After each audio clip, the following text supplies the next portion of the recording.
Alright guys, I meant to make this video the other day when I was trying like 4 or 5 different times to find something to stream and I just couldn't.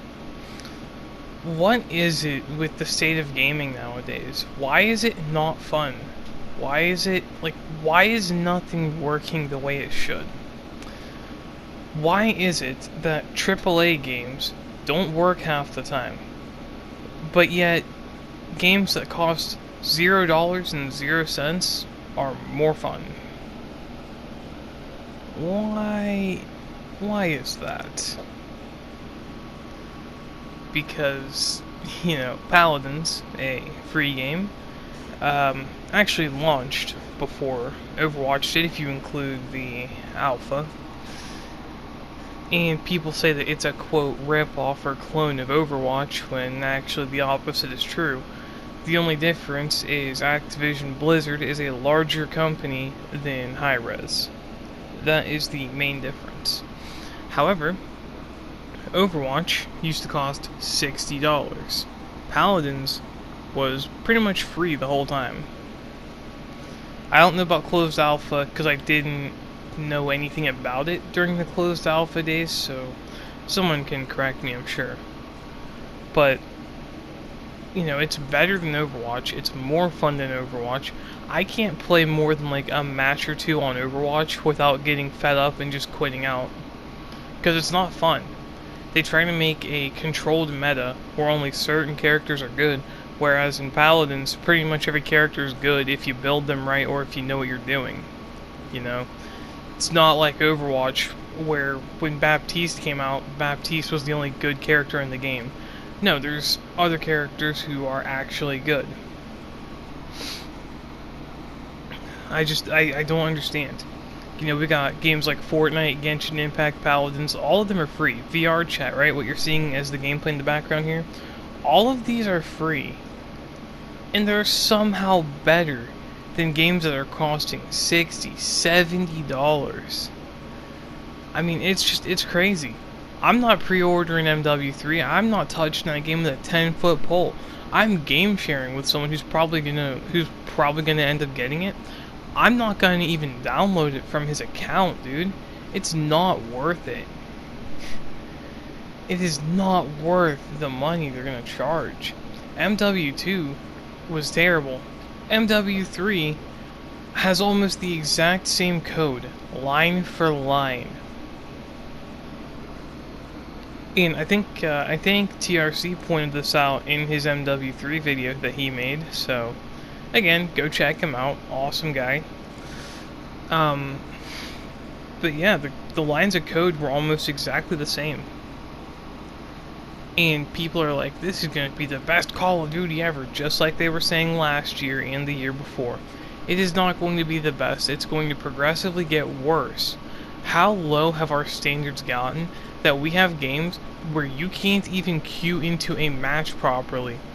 I sat here, started 3 separate streams the other day when I got off work.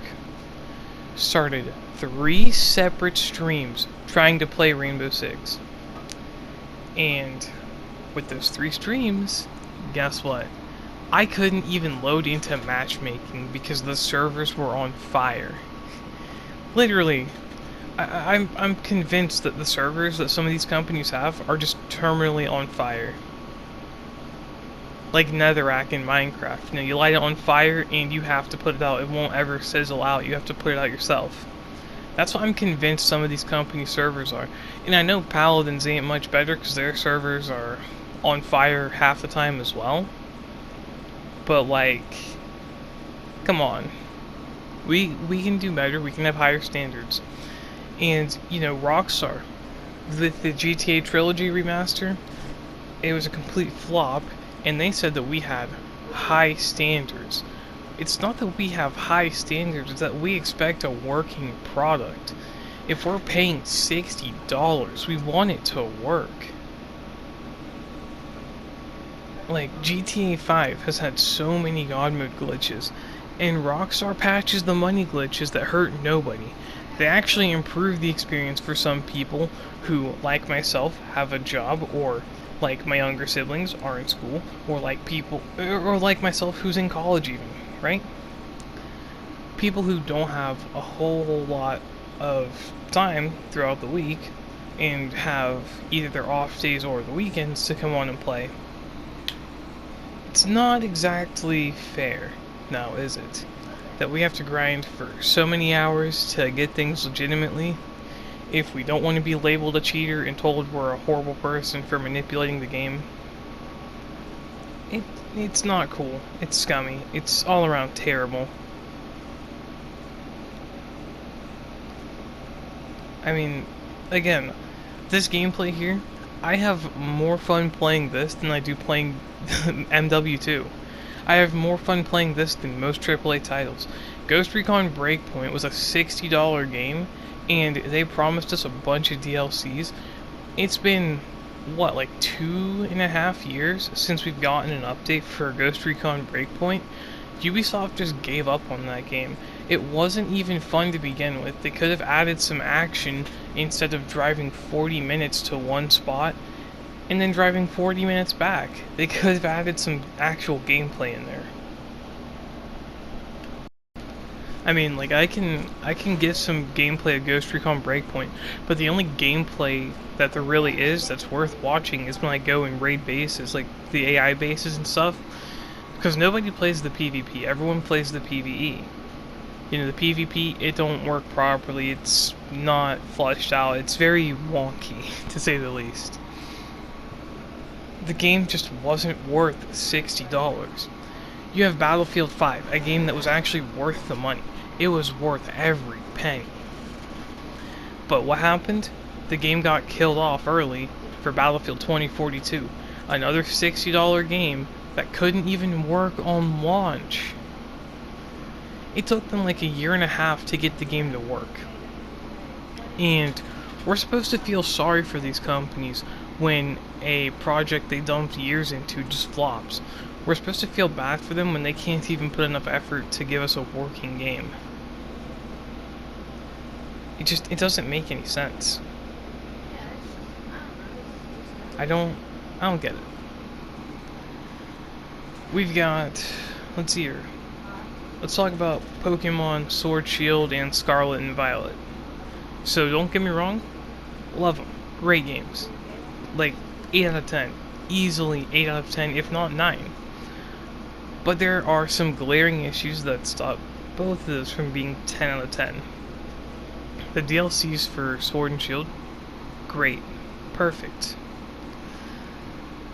But the Dex cut made the game feel a bit lackluster considering the fact that people paid to transfer Pokemon from older generations, you know, Gen 5 starters, you know, all the good stuff, the stuff people wanted.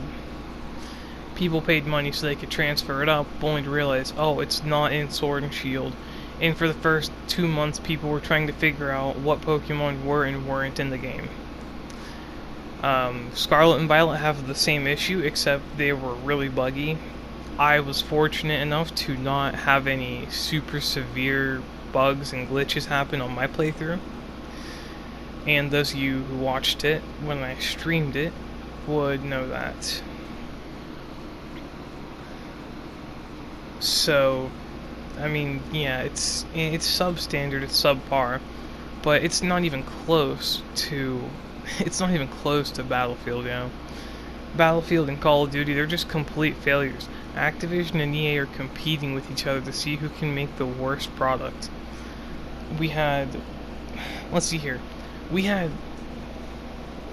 Garden Warfare 2. I played that game a lot. I sunk hundreds of hours into that game, easily, when I was younger. It was so much fun, it was poppin'. Battle for Neighborville came out. I almost said Battlefield something. But Battle for Neighborville came out. And there were no more character variants, there was just the base characters. That was already one downgrade. Every character could sprint, so the pea shooter, the main ability, the hyper ability for the pea shooter was pretty much worthless now. That's another point knocked off. It was pay to win for over a year. That's another point knocked off. it wasn't fun. It wasn't a good experience. I didn't like it. It didn't scratch that itch. There was the battle arena, which was ranked, and it was 4v4, and that was fun. I was good at that. I won a lot. I was really good. My friends and I all stacked. It was really fun. We had a good time. And then the wizard came out. That's where the pay to win aspect comes into play, because the wizard, oh man, if you don't think he was only obtainable by money, you're wrong. You had to either grind out the current event, or you had to pay a bunch of money. And now that you don't have to pay real money for him, it's like 500,000 coins, so you're still better off paying real money for the wizard anyways. It's just every character got nerfed, so the TTK is way, way, way too high. And nothing really works the way it's supposed to. It's not the way it should be. Garden Warfare 1 and 2 were way better. I mean, look at Minecraft even. I told everyone that Microsoft buying out Mojang was going to be terrible, right? It was going to be absolutely horrible for the state of the game. And what happened? The last good update we got was the Nether update. I don't even think Caves and Cliffs was that good. Honestly, that's my hot take, is Caves and Cliffs was not good. Because now, if you want to find flat land, you can't do that. You can't find any actual flat land big enough to build a giant base or mansion or fortress or whatever. So it takes way longer now than it ever would have then. And that's just some of my issues, right? These are just some of the issues with modern day gaming. What about battle passes? Why does every game have a battle pass? Why is it that if we don't pay $10 every couple months, we miss out on really good cosmetics, when we should all be able to grind for them? You know, I remember a time when the cool stuff in the game was just unlockable. You know, you didn't have to pay any extra money. You could unlock it. The older Mortal Kombats, yeah, you just had the crypt. You played, you earned some coins, you went to the crypt and got some cool stuff. You know, like Need for Speed Carbon, there was no microtransactions. You just played the game, grinded up, got your cool cars, got your fast cars, played through the story. I mean, like, whatever happened to those days? Whatever happened to the days where we could just have a game and not have 18,000 different microtransactions involved?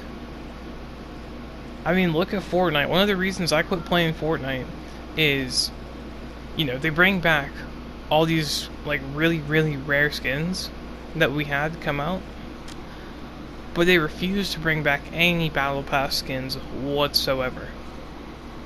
I had a couple of skins that were ridiculously rare for a while. I actually had one of the rarest skin and backbling combos in the game at the time. What happened? Not only did they re-release the skin, they re-released both skins, because it was one skin and the backbling for that with another skin. They re-released both of them. And I'm like, man, why? I had something cool, I had something unique. Then what happened? A big Twitch streamer started using the same combination I used. And then anytime I went into a public match and played duos or squads, Phil, oh, you're just a wannabe, insert big streamer's name. You're just a wannabe this, wannabe that. And I'm like, no dude, I was using it before it was popular. I was using it before it was cool. Me and my friend were both using it before it was cool. It was something that, you know, it was something that we could have to make ourselves unique. And we don't have that no more, because they re-release all the good, rare stuff. Which I'm not saying is necessarily a bad thing, but I am saying it's hypocritical to say we can't re-release Battle Pass stuff, because then rare skins get back, people can get the rare skins, right? It gets back into the game, and more people have it in rotation. But at the same time, people have been asking for some of the older Battle Pass stuff to come back. I mean, dude, I personally have been asking for them to bring back the challenges for the Omega skin for years now. It's been like 4 or 5 years that I've been asking for them to bring the challenges back, because I was like 2 levels off and the season ended. And they won't do it. They refuse. They brought back the Ragnarok challenges, but they didn't bring back the Omega challenges. I mean, just the state of modern gaming is so messed up, dude. Because like I said, games that cost $0 like you're seeing me play VR chat, you know, it's fun. It's very fun.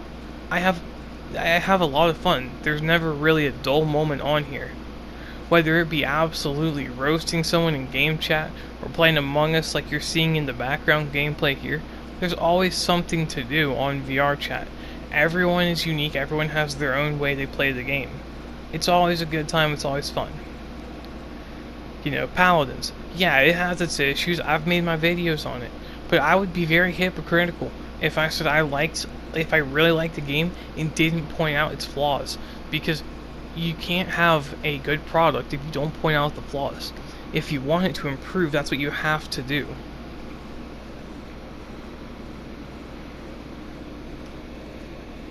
And again, you know, going back on the whole Rockstar tangent, Grand Theft Auto Online 2015 versus Grand Theft Auto Online 2023.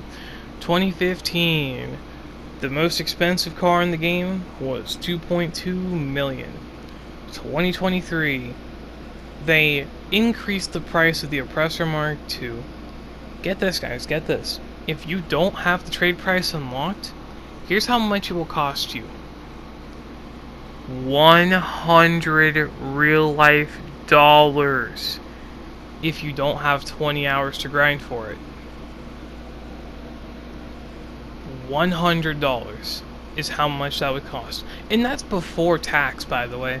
And if you live in America and you spend $100 on a shark card, I ought to slap you across the face because you're getting ripped off willingly. So, I mean, it's ridiculous, yo. It's really ridiculous. And the fact that some people are just okay with it just blows my mind. I mean, Rainbow Six Siege 2018 versus 2023, 5 years ago. The game was in one of the best states it had ever been in. Then what happened? Year 4. We had Burnt Horizon. Great season. Great, like 9.5 out of 10. Except for the fact that the servers had no security. I got DDoSed more times than I could count on my fingers during Burnt Horizon. I got falsely banned 4 different times. Why? Well, I'll give you a perfect example. I think this is actually up on my YouTube somewhere.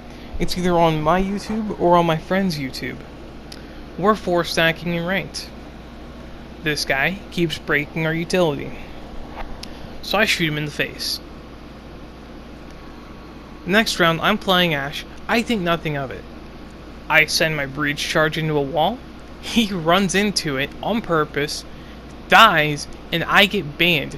Alright, get this, get this. Not for 15 minutes for abandonment. Not, you know, like 30 minutes for the team kill penalty. No. I got banned for 24 hours. Over something someone else did. And then we had, what was it? When Nook and Warden came out. I think it was Phantom Veil. I think that's what it was called. That started the downfall of Siege. That put Siege in a downward spiral. Okay? We got a more restrictive map pool that's not fun to play in. We got the pick and ban phase. I would argue that's actually good for the game. I'd argue that's good for the game. But they decided that the only mode you can play in ranked is bomb. Everyone knows that people don't like playing bomb. They want to make ranked like Pro League. We don't want to play Pro League. We want to play ranked. If we wanted to play Pro League, we would join an esports team and do scrims regularly. We're not doing that. We want to play ranked. We want to play the game. And I know that in Paladins, the only game mode available for ranked is Siege. But at least people want to play that mode. People actually enjoy that mode. So there's a reason for it to be the only mode in ranked. I don't get what the current state of gaming has come to. I know if TRC watches this, he'd probably agree. And he'd probably have more to say, and he would have some choice words to throw about it, and I wouldn't stop him because he's right. I know him, I know how he is. He's right. Like 99.9% of the time, I 100% agree with him. So, just with that being said, I hope you guys enjoyed the video. If you have some other examples, or you have some other things you want to discuss, throw them in the comments, subscribe, check out the Twitch page even if you want. I'll catch y'all in the next one. Peace out.